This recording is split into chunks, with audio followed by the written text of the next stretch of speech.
Quick note, if you're a DSLR user, it's kind of harder to adapt some of these lenses, especially like the bayonet mounts that kind of stick out because they might smack your mirror and break it. So this is mostly recommended for like mirrorless users, right? If you're a DSLR user and you're dead set on using one of these lenses, then do your research, check online, check the forums for people who've used them before, because I use them on my mirrorless, I don't use them on my DSLRs because I don't want to find out if it's going to break them, all right? So that's just a quick note. It's not very often that you're going to hear me talk about gear or lenses or recommendations because, I think there's enough of that here on YouTube. So instead, I'm going to make this one video recommending old vintage lenses that you can buy under $50 from the 28mm range until 135mm. Consider this just a taste. I have a website, I call it the secret videos, where I'm gonna upload kind of more in-depth talk about gear and stuff that I don't want to load on this channel. And also, just because I mention these lenses, I don't want you to just run out and buy them. If there's anything I want you to take from my channel is that don't just buy shit because a YouTuber tells you to. If I mention a piece of gear, you're interested, look it up, research it, check on Flickr. If you find one, get it. But don't just buy it because I tell you to. Anyways, more and more people are using mirrorless cameras these days, and the good thing about that, the upside, is you can actually buy lots of old vintage lenses. Now, if I don't mention one lens that you like, I'm sorry, just some vintage lenses are going up in price because many people are using them. Let's start with 28mm, and actually I don't think there's many good wide angles, to be honest, at least good cheap wide angles, but there is one that kind of stands out to me. That's the HOYA HMC wide auto 28mm 2.8. Luckily this one you can get for like around $10. The thing is, it's kind of, I don't want to say rare, but if you find one online or you find one in a vintage store, it's pretty affordable. So take a look into it. Now, I didn't know. Now, if you're not familiar with like vintage lens manufacturers, especially in Japan, there's like 200 of them back in the day. And it gets kind of muddy, like HOYA, Tokina, Kenko. Like there's a whole history on these lenses that I would like to make some video of sometime in the future, but it's best not to think about it right now. Now, if you can't find the HOYA HMC, that's like HOYA multi-coated. If you can't find the lens, you can also try looking for the KONICA HEXANON 28mm 3.5. That one is much more easy to find, I think. And if you've never heard of KONICA, that's fine. If you're just diving into vintage lenses, there are some other noteworthy mentions like the TAKUMAR 28mm 3.5. But to be honest, like wide angle, especially vintage wide angles, start to get kind of pricey the better they are, and not as pricey as modern lenses, but pricier than $50, and we're trying to keep it under $50. A lot of these older wide angle lenses, especially at 28mm, only have like 5 iris blades, and that kind of makes the bokeh not look as creamy as other ones. But like the HOYA HMC actually has 6 of them, so that's one good thing it has going for it. And the KONICA is actually like super sharp. It's slower, 3.5, but if you're a landscape shooter, and I'm assuming most of you are going to be using this for landscapes, then 3.5 is not really a problem. Even for street, it's still pretty good, especially the Pentax. Probably the cheapest, I think, but still a pretty good deal. Moving on to 30mm, I would keep my eye out for the PENTACON 3.5. Now, I would not look for this lens on eBay because a lot of people are trying to sell it for like $200, but it's actually quite ubiquitous, especially like if you're in Europe. You probably find this in a shop for like $20. So if you're in Europe, you got the leg up. Keep an eye out for the PENTACON 30mm 3.5. And yeah, just if you're interested, look into it, do some research. Don't just buy it because I mentioned it. Moving on to the 35mm range, and this is actually where you get lots of variety, and some of them can actually get kind of pricey too. But my bet is going to be on the MINOLTA MC ROKKOR 35mm 2.8. Now this one's actually around $45 at the moment, so if you pay for the shipping it might go a little bit higher, but there's actually so many 35mm, it's not easy coming up with this list. If for some reason you can't find the MINOLTA MC 35, you're probably going to find the Super TAKUMAR 35 3.5. Now it is slower, but it's right within the budget range. And there are other lenses out there. Like I said, if I didn't mention your lens, many of these vintage lenses are actually going up in price because like so many people are buying the mirrorless camera, so they're starting to learn about adapting old lenses. So I would probably hurry up out there and get one before the price shoots up if you're interested in this lens. Like I said, don't just buy it because I mentioned it. But yeah, that's the MINOLTA MC 35mm 2.8 and the Super TAKUMAR 35mm 3.5. The TAKUMAR will be much cheaper, I think. There's also an honorable mention. There's the Russian lens, 37mm. It's the MEYER 1V. MEYER 1V. It's kind of hard. I don't really know how to say the Russian pronunciation, but in English it's the MEYER 1B. And actually this lens can be found for around $40 at the lowest. On average it's on $60, but you can find it for like 40 bucks. Once again, if you're like in Russia and Europe, you can find it quite easily. It's actually like supposed to be a copy of one of the Zeiss lenses, the Flectagon. The Flectagon is actually quite pricey, so that's why it's not here on the list. Anyways, MEYER 1V or MEYER HG, I don't know. I'm sure there's like some Russian viewers out there who can correct me because I don't really know and I want to know how to say it correctly. Next up is the KONICA HEXANON 40mm 1.8.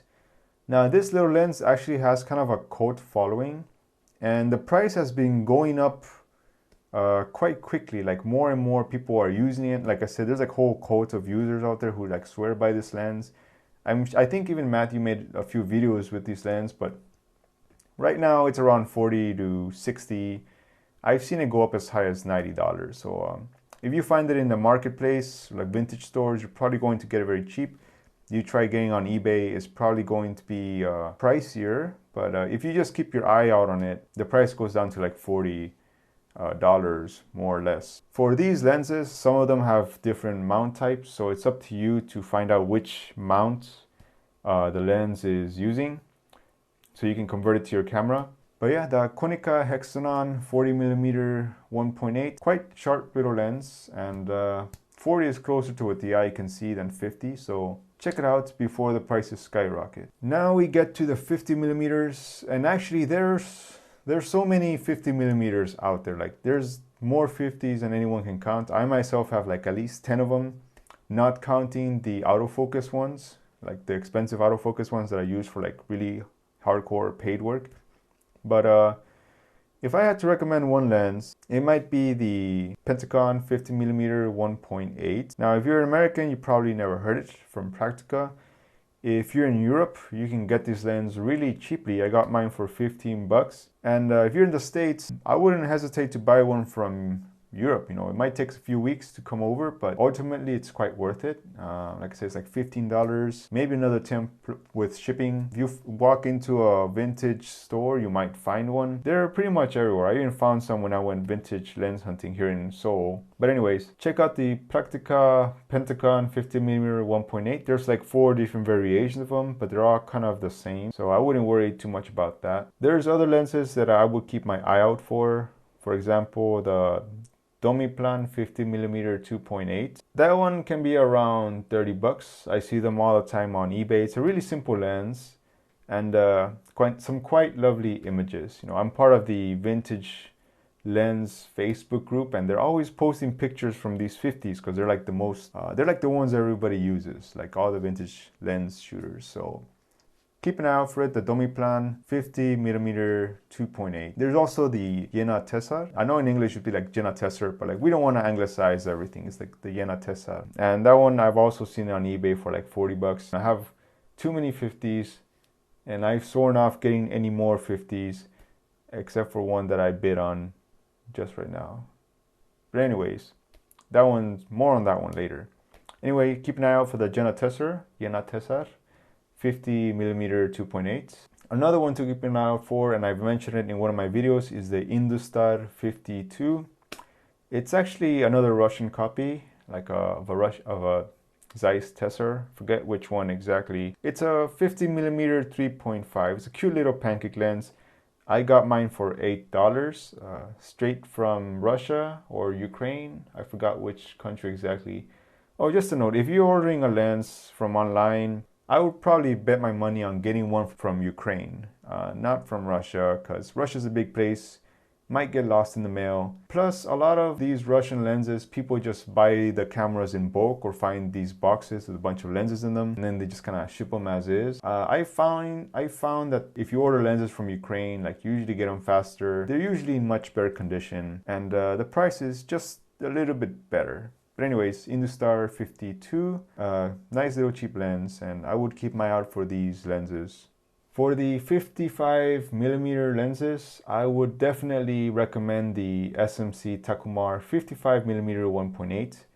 I have quite a few videos with these lenses, a lot of street shooting videos. It is radioactive. Oh, and the reason I didn't mention the Super TAKUMAR 50mm 1.4 is because the price has actually been going much higher. If you can get it under $50, I would get it. But like these days, it's like around $80, $90. But still, like, one of my favorite lenses. Both of these are radioactive, you know. The SMC TAKUMAR 55mm 1.8. But man, is it really, really lovely. I mean, what a lens. And some people have gotten it.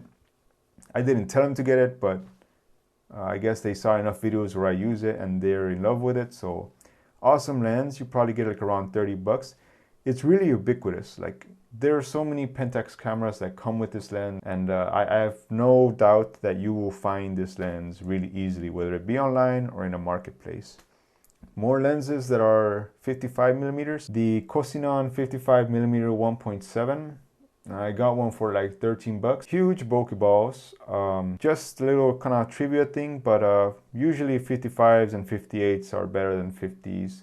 Just keep your eye out for those two lenses. They're under 30 bucks, not just 50. So great lenses. Keep your eye out for them. For 58mm, I think everyone is familiar with the HELIOS 44-2. That's the HELIOS lens, 58mm. Now, it's supposed to be like a copy of the Biotar. Quite honestly, I find it a little bit, even though it is kind of made out of steel, it's kind of shaky slash flimsy when you rotate. I think every copy I've used is like that. But I can't deny that it makes great pictures, and I really don't care so much about the build as much as I care about the final image. The real Biotar is like 100 bucks, but you can get the Helios for like $40 these days. They used to be much cheaper, like 20, but YouTube made them pretty popular, especially with like indie filmmakers and all that. So I'm sure if you check Craigslist, you'll probably find someone selling it. But that's the HELIOS 44-2. Now, when it comes to 85mm, to be honest, they're all kind of really expensive. Like, I don't know if there's such a thing as a terrible or a bad 85mm. Maybe the Yongnuo, right? Cheap and plastic. So I'm gonna recommend the cheapest lens that I know, which is actually better than even some higher priced lenses. It's another Russian lens. It's a Jupiter 9.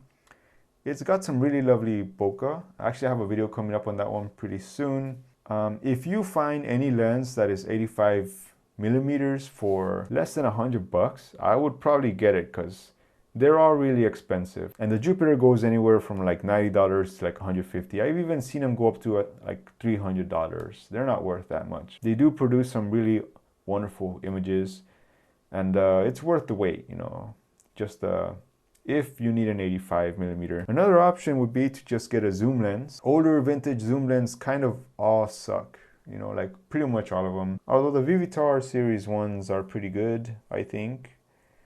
But anyways, old zoom lenses suck. They've been getting better with time. And if you find any 85mm under 50 bucks or even under 100, you should probably get it, because they're all really good. Even like the off brands, like the so-called crappy brands like Soligor, those go for like 300 bucks. So yeah, pretty much 85mm are all really expensive. When it comes to 100s and 105s, that's actually a focal length that I like pretty much never use. I don't even have a lens for them, so I can't recommend anything without having used it for a while, and I don't want to be one of those channels who recommend stuff without using it.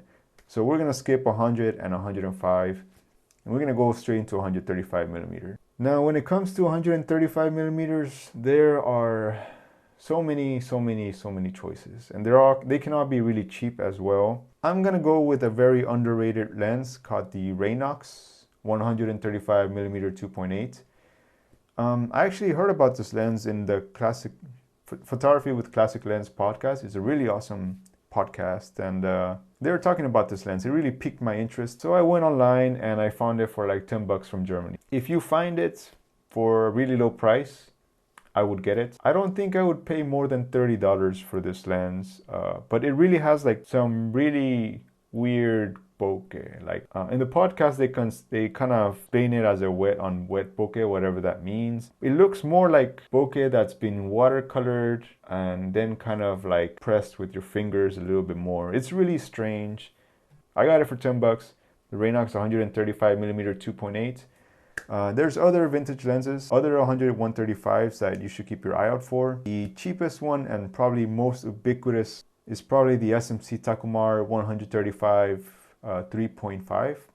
I got that one for like $15, and every time I look for a camera online, like in auctions, many of them have this lens like just as an extra, you know, and a lot of people don't like the bokeh on the lens, but it's actually really small, compact, and I like the bokeh, to be honest, even though some people find it kind of noisy. Small, light, 135mm 3.5, great deal. The RAYNOX 135mm 2.8, if you can find it, because it is kind of hard to find, you should get it. Another one to keep your eye out for is the VIVITAR 135 2.8. Now, not just any VIVITAR. There's actually many different ones. Get the VIVITAR KOMINE. That one is like all black. You can probably find this lens for about 20 bucks.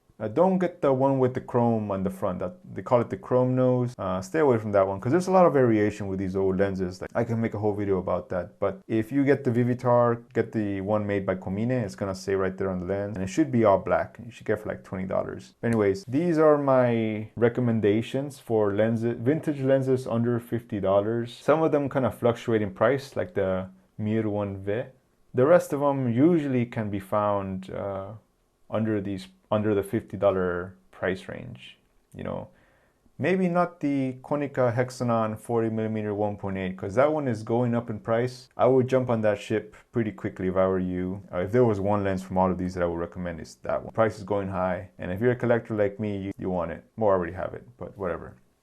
Anyways, this video is more as a push because I have a website where I'm going to be uploading videos talking about like old lenses and maybe gear, but I don't want to upload those videos on my YouTube channel because I don't want my channel to be about gear.